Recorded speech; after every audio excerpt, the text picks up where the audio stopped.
Okay, let's talk about learning outcomes. What exactly are they?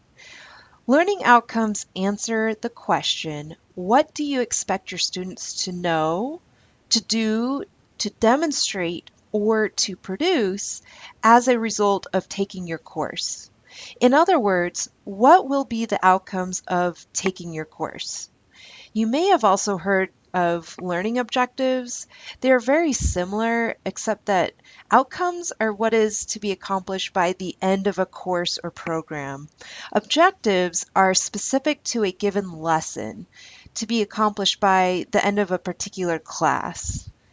The terms are often used interchangeably and generally get at the same thing, just at different levels of the class, either at the course level or the class level.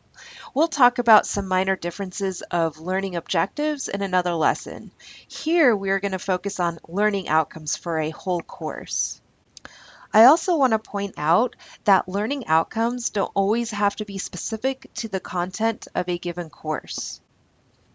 So when we think of learning outcomes, we tend to think of content outcomes, which focus on students' grasp of the subject matter.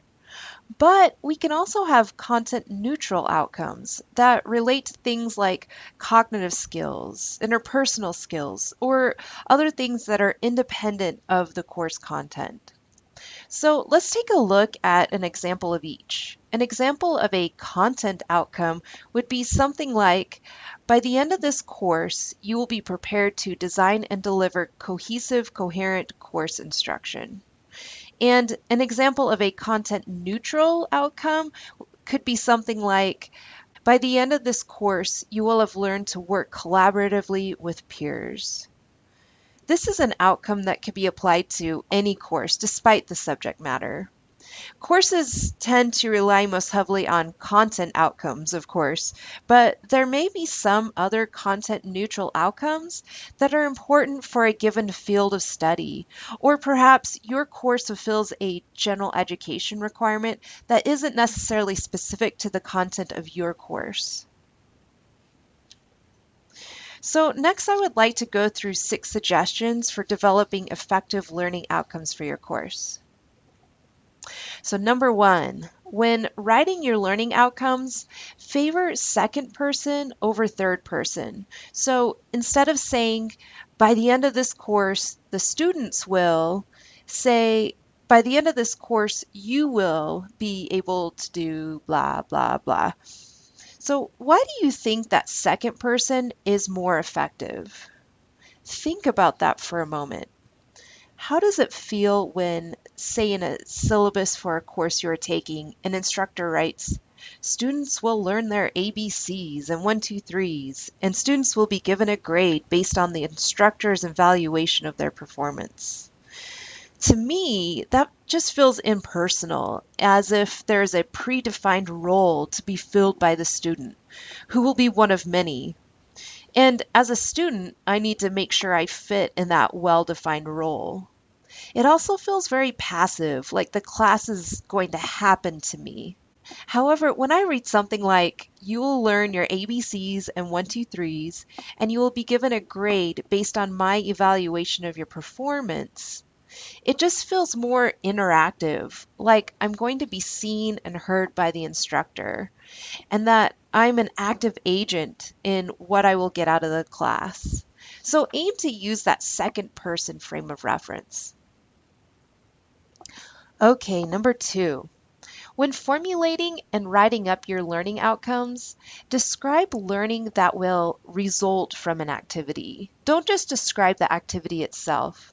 This is a common pitfall when writing learning outcomes. So for example, instead of something like, you will write a teaching philosophy statement and give feedback on others, go with something like, you will be prepared to reflect on and analyze personal philosophies. Can you spot the difference there? The first one is simply describing the activity that students will do in class. The second one, however, tells the student what he or she will be able to do after the class is over, what skills they will leave with. So focus on the learning rather than the activity. When writing your learning outcomes, favor precise terms over vague ones. Some examples of vague terms are verbs like understand, know, appreciate, become familiar with. The problem with these more vague terms is that it is really difficult to know what they mean. So, for example, what does it mean for a student to understand? What does that look like? If you keep in mind how you plan to assess that students have met your learning outcomes, it is a bit easier to come up with some more precise terms such as critique, define, distinguish among, argue, identify, solve, predict. When developing the learning outcomes for a course, it is easy to get carried away with each and every little thing you want your students to learn. For the course-wide learning outcomes, focus on the most important 3 to 8. Yeah, 3 to 8 is quite a large range. I've also heard some say to aim for 5 to 6 learning outcomes for a typical semester-length course. It's really going to depend on the nature of the course and how diverse the subject matter is, or the skills that need to be learned are. The important thing here is to focus on the most important. It doesn't mean students won't be learning anything else in your course, but it's very helpful to know and be able to identify what the most critical outcomes are for your course. 5, and this relates to number 3 on making your learning outcomes precise. Align your learning outcomes with an assessment. In other words, keep in mind how you will measure achievement. How will you know that students have met the outcome? What evidence will you need? Make sure that your outcome is formulated in a way that it is possible to be measured. Of course, some outcomes are going to be more difficult to measure with certainty than others, such as things like aesthetic appreciation or creativity. And that's okay, but just do the best you can to make them as measurable as possible. And 6, aim to capture multiple levels of learning with your learning outcomes. That is, only address one level of learning per outcome, but formulate outcomes so that while some may only capture basic knowledge or understanding, others get students to analyze and problem solve. And we will get into how to do that in the next video on Bloom's taxonomy.